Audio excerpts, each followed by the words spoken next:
ఇందులో ఉందని చాలా క్లియర్గా చెప్తున్నారు. కేంద్ర ఎన్నికల సంఘం వారి కూడా వేటు వేస్తున్నారు. అట్లా చూస్తారు సార్ దానికంటే ఇప్పుడు పురంధేశ్వరి గారు కూడా కొంతమంది అధికారులు మార్చమన్నారు. ఎక్కడైతే అధికారులు మార్చిన దగ్గర ఇటువంటి ఘటనలన్నీ కూడా దాన్ని ఎలా చూస్తారు? ఇప్పుడు మీరే గమనిస్తే ఈరోజు చూశాను, నాకు ఈనాడు బ్యానర్ హెడ్ ఐ థింక్ సరిగ్గా లాస్ట్ మంత్ ఎప్పుడైతే అందరినీ బదిలీ చేసినప్పుడు లేదా వాళ్ళ మీద యాక్షన్ తీసుకోవాలని చేసి బదిలీ చేసి మార్చినప్పుడు ఎస్పీలు కానీ కలెక్టర్లను కానీ ఈడ్చి పారేసిన ఈసీ అని ఒక పెద్ద బ్యానర్ హెడ్డింగ్ పెట్టి వేశారు.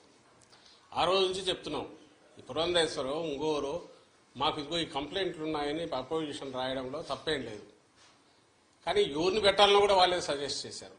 ఎప్పుడైతే కూటమి ఫామ్ అయిందో అప్పుడే చంద్రబాబు నాయుడు గారికి ఫ్రీ హ్యాండ్ ఇచ్చినారేమో అని అనిపిస్తుంది పైన నుంచి. ఆ మేరకు కొంచెం ఒత్తిళ్లు పనిచేసాయనడానికి బలమైన ఇది ఆ రోజు హడావుడిగా అంతమందిని మార్చినప్పుడు చెప్తున్నాం పట్టులేని వాళ్ళు వస్తే కష్టమని. ఆఖరకు పోలింగ్ తర్వాత జరిగిన హింస చూస్తే అది ఎంత కరెక్ట్ అనేది అర్థమవుతుంది. ఈరోజు మళ్ళీ వాళ్ళు అదే పెడుతున్నారు. పాయింట్ వచ్చి ఎక్కడైతే ఉన్న అధికారులు వాళ్ళు కదిలించి రకరకాల కారణాలు చూపి చేయించుకున్నారో అక్కడే ఇవి జరగడం అంటే వాళ్ళు పెడితే మరి వీళ్ళు ఏజెంట్ల కింద పనిచేస్తారు కదా అని అనుకుంటే ఈ మాత్రం ఇది కూడా జరిగేది కాదు ప్రికాషన్ తీసుకుంటే.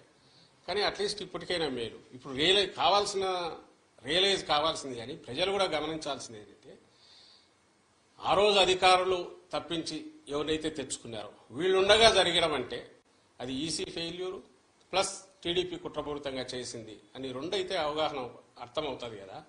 ఈ నేపథ్యంలో మళ్ళీ వేటు అని చెప్పి ఈరోజు వాళ్ళు చేసేసి ఏదో తమ ప్రతిభనో లేకపోతే టీడీపీ చాలా నిష్పాక్షికంగా ఉందో లేదా ఈసీ నిష్పాక్షంగా వ్యవహరించిందో అన్నట్టు ఈ పత్రికల్లో దాన్ని ఉపయోగించుకుని బ్యానర్లు పెట్టడమే ఆశ్చర్యంగా ఉంది. ఏదైతే మేము చెప్తూ వచ్చామో అదే జరిగింది.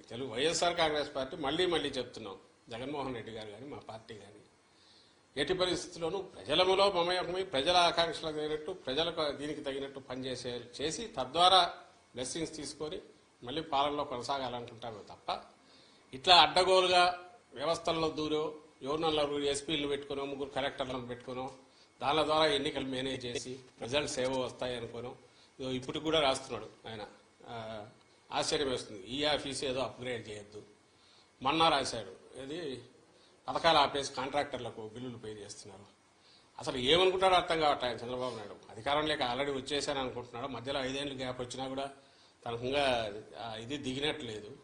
ఇది కూడా ఈ ఆఫీస్ ఇదేమో పంచాయతీ ఆఫీసా? స్టేట్ గవర్నమెంట్ అంటే పంచాయతీ ఆఫీసు ఇంకో దగ్గర ఎక్కడ మారుమూల తెలియని దీంట్లో ఏ కనెక్టివిటీ లేని చోట ఏదైనా ఫైళ్లు తారుమారు అది అనుకోవచ్చు.